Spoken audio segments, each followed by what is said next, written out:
记录把玩时光，我是特朗特，欢迎来到最新的一期开箱点评。今天呢，我们在镜头面前一起来把玩分享的玩具就是这款超级大的家伙啊，来自孩之宝最近刚刚现货的 Marvel Legends Series 惩罚者 vs 雷霆特工队。这个系列的玩具目前就出了这一款，然后上面写的 Punisher Hulkbuster 的 Armor。整体来说的话，分量还是非常充足的，但是从预售开始的时候，或者说我在做这个官图口嗨的时候，就跟大家聊过啊，这款玩具的诚意并不是很足。原因很简单，主体四肢明显的就是之前这个 Hulkbuster 的 MCU 版本的这个改模，或者说是甚至是直接的沿用，因为无论是手臂甲还是腿部，都只是呈现出来涂装上面的区别。因为那款这个 MCU 的玩具并不在我手边，所以没有办法给大家做比较详细的横向对比。所以说，待会儿身高对比的时候，我会拿出85周年版本漫画版的钢铁侠浩克 Buster， 就是做一下横向对比。头雕这次双头雕的配置，机械头雕、头盔头以及非常帅气的这个战损头雕。这个战损头雕呢，在之前5年前左右啊，其实很多那个艺术家，然后后续数据也被发出来，然后做成这种第三方的红蜡头雕。我也试着涂过，但是呢，目前量产化这个头还是非常精彩的。那看到侧面是在漫画里面的一则分镜，可以看到背面的这个导弹槽全弹发射的状态，然后背面上面写着这个故事线的一些内容，这里有这个露脸头的这个姿态，上面写的 Frank Castle 穿上这个机甲，然后去 take on Red Hulk。故事线呢，其实我不是特别清楚，但是这个造型我还是很喜欢，也同时喜欢惩罚者这个角色。那么话不多说，开箱。好的，本次惩罚者机甲的全部内容物就展现在大家的面前了。说实话，这款玩具拿到手把玩了一下之后，还是2个字：震撼。在我们正式进入把玩分享之前呢，还是先说一下它的入手价格。我的入手价格是400块钱，在拼多多的平台上面，大家可以自己各凭本事啊。预售价格的话呢，有的平台是400多、400出头，反正现货价格如果不用券的话，也是400出头的样子。目前价格还是比较平稳。它会不会像之前2年前的这个85周年浩克，就是反浩克机甲那个样子？就是基本上腰斩的情况，我觉得我说不好，反正我是为了拍视频就第一时间买了，那大家也可以吐槽一下，没事。反正我的视频后期呢，基本上就在评论区啊，我已经什么200块钱买到了之类的，反正朋友们想刷就刷，无所谓啊。这个玩具呢，其实说实话，400块钱的定价，这个体量，如果它身上全部都是新规零件的话，我是觉得没有什么太大问题的。但是现在400块钱的定价，身体就四肢还有主体部分我保守的说啊，75%都是以前使用过的零件，然后只是换了一下涂装，然后改了一些模，比如说添加了一些炮啊、头雕啊，然后再加上一些特效件。特效件不值钱的，特效件有些特效件你还可以直接拿到隔壁特种部队，或者说是这个变形金刚的这个玩具线里面去继续使用。所以说整体来说的话，我觉得这款玩具诚意度是比较低的。那基本上所有的看官没有买过 MCU 的玩具，或者说在我的这个背景介绍下，你也可以感受到这款玩具的这个新意并不是特别的足。至于漫画的还原度，我跟大家也是透个底啊，我本身这一部分的漫画是没有看过的，我不知道他跟雷霆特工队对打，或者说面对罗斯将军的时候是一个什么状态，他的这个机甲还原程度到底还原到几成，我就无法在这个维度去进行一个判断。但是整体来说的话呢，还是非常震撼的。从脚到这个头顶的高度大概是24公分。那这边我们把这个小配件、特效件先放到一边去啊。格力机关枪导弹舱呢，其实对它的身高增高也就是1公分、2公分的样子。我们先来做一下这一系列的身高对比。那首先呢，大块头 vs 大块头，那还是跟之前说的一样，我们拿出这个反浩克机甲做一下身高上的对比。说实话，两者之间其实属于伯仲之间的这个身高，但是身材方面，反浩克还是比较倒三角一点。虽然之前大家吐槽这个反浩克跟这个 DST 钻石精选版本的反浩克在身形上面还是有一些差距，是吧？它有点水桶腰啊之类的。但是这一次呢，这次浩克的这次惩罚者的反浩克机甲，或者说惩罚者机甲，它更像一个大冰箱一样。这个肩膀呢，真的是有棱有角啊，直接横的就过渡过来，这个肩甲太酷了。然后整个手臂呢，也是非常的怎么说呢，粗壮，或者说用一个英文单词叫做 chunky 来说，就是一个大砖块放在这里，我们完全可以砸死人啊！顺带一提，之前的那个外包装盒很大一个嘛，拿到手上我掂量一下，感觉是有差不多2公斤左右的一个状态。个人觉得还算是目前，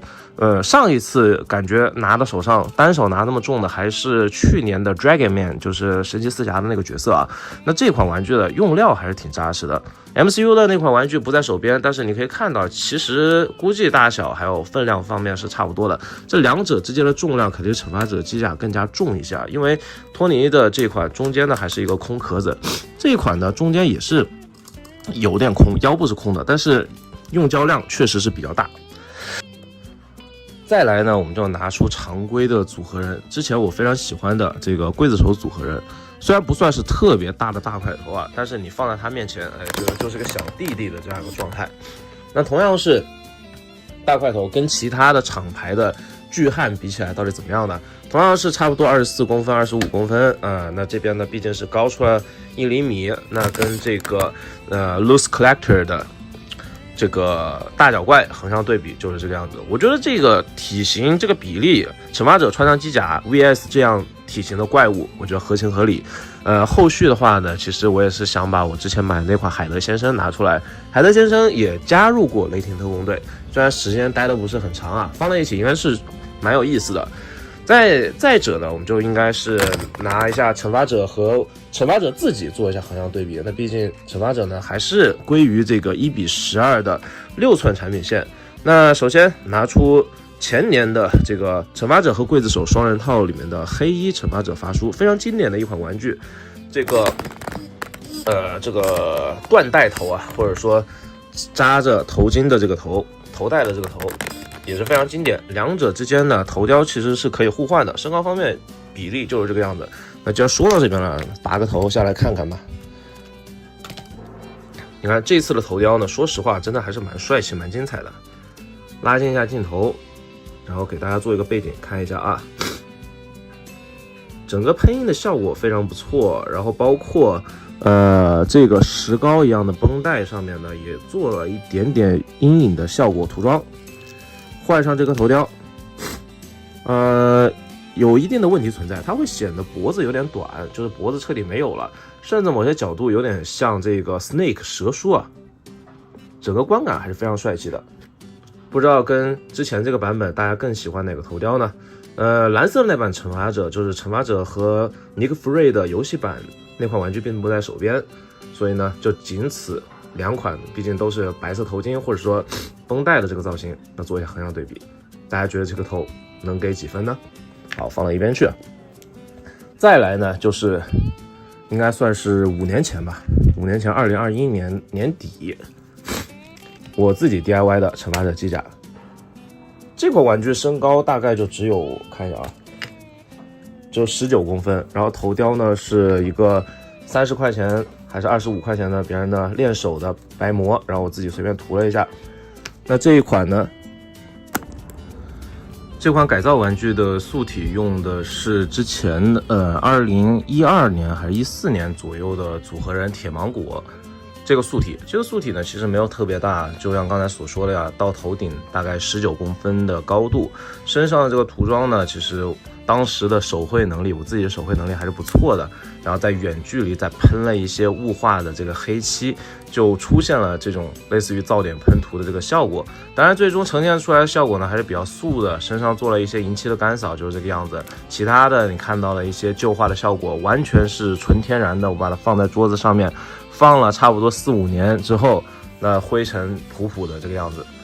总的来说还是一款充满回忆的玩具啊。那身边的这个身高对比，基本上就这段身高对比就结束了。我个人觉得呢，玩了一圈之后呢，我是觉得这一套放在我目前的惩罚者收藏里面，虽然也是黑黢的一片啊，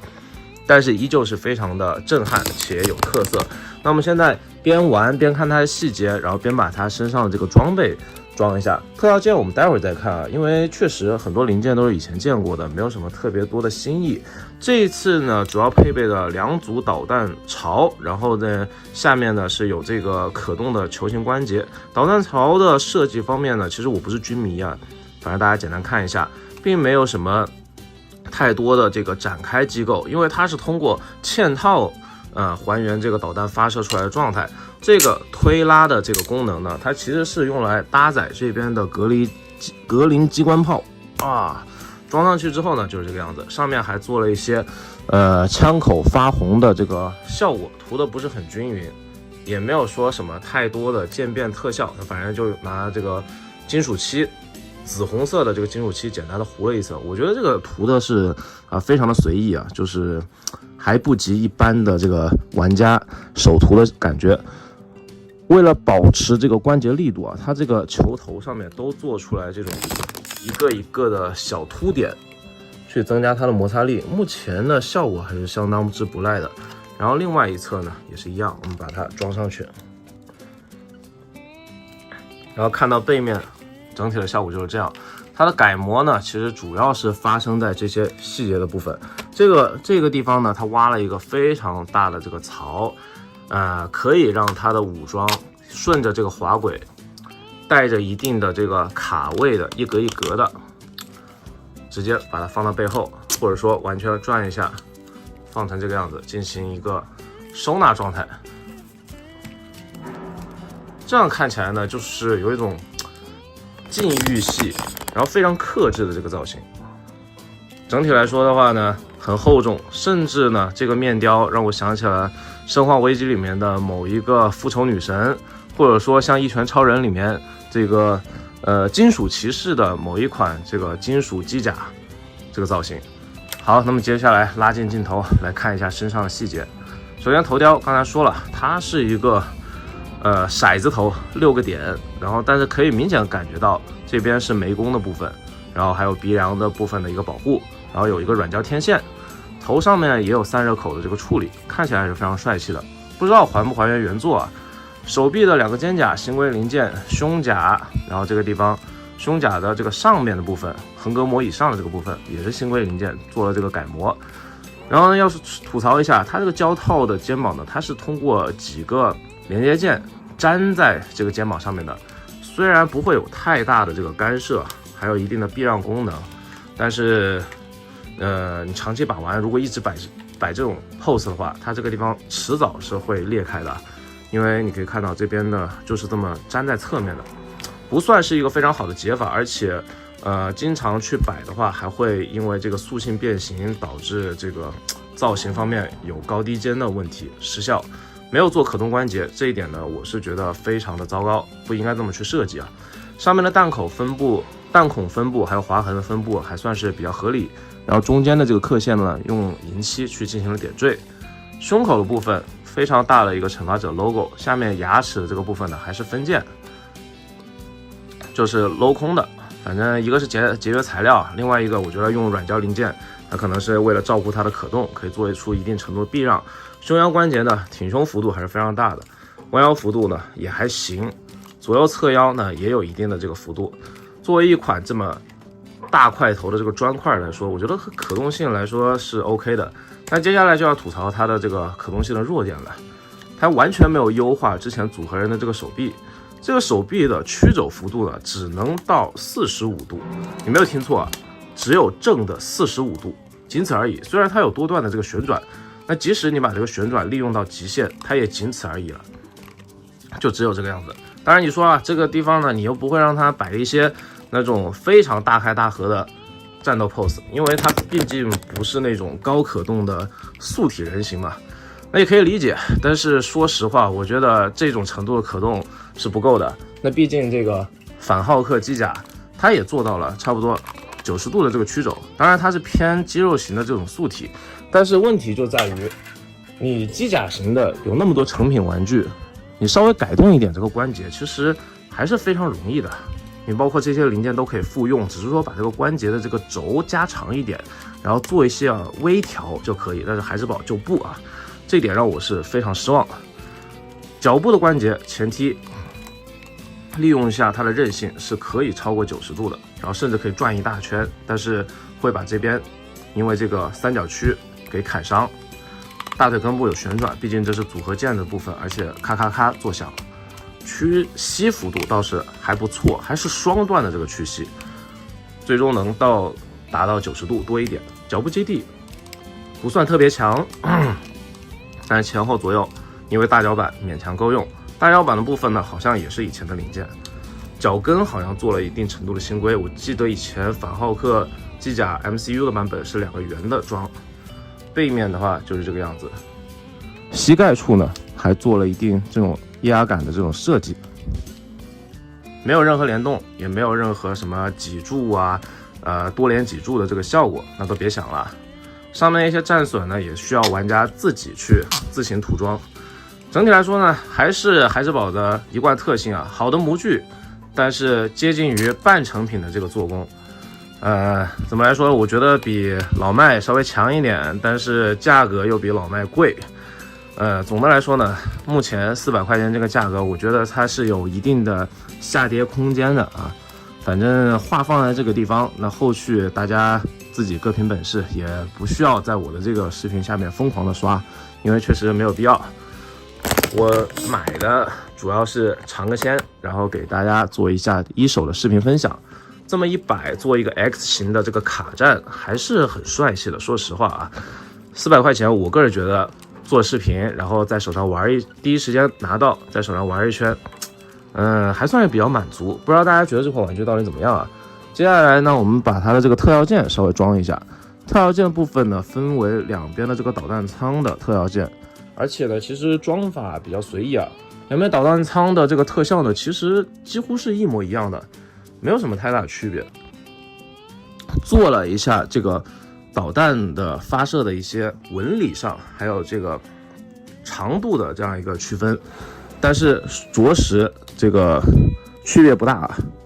套上去的效果给大家看一下，它是有上下之分的，所以说套上去的效果呢，大概就是这个样子。然后这边的隔离机关炮呢，你也可以去装载这边的这个火舌特效键。这个特效键呢，你既可以装在格林机关炮上面，对吧？然后你还可以怎么样？还可以这个样子，把它搭载在它这个手臂甲的小枪上面。所以我是准备这个手臂甲的小枪上面搭一个这个烟雾特效键，搭2个烟雾特效键，是吧？这边已经烧到过热的状态，然后两边继续射，另外一侧继续射。然后再搭一套在它的这个格林机关炮上面，全弹发射的这个状态就是这个样子。总的来说，我觉得还算是挺好玩的吧，而且稳定性是一流，你不会担心它突然一下倒掉或者怎么样。当然呢，这个夏天的话呢，肯定会像面条一样慢慢的耷拉下来或者垂下来。这个时候呢，你就可以调整这边导弹舱的这个机位，然后还有这边格林机关炮的这个位置。总的来说，这个全火力的这个状态真的是非常帅气啊，全弹发射的这种感觉。整体来说，10分满分的话，考虑上价格，我会给到一个7.5分的高分。因为把玩手感确实是比较优秀的，可动性很垃圾，但是架不住它的造型，还有它的大，还有它整个角色 IP 的整个加持。最后把它换上惩罚者的自己的肉头，结束今天的这个分享。算是深度把玩了一圈啊！我不知道大家觉得这款玩具，如果说价位来到3张左右的话，会是一个什么样的体验？但我觉得现在4张出头，如果说你完全没有体验过 Marvel Legends 的大块头的话，这种机甲系大块头，这个体量、这个配件量以及目前的这个把玩素质，还是值得一试的。那今天把玩分享就到这边，我是头条 Hunter， 下期再见，不见不散，记得关注这个频道，拜拜。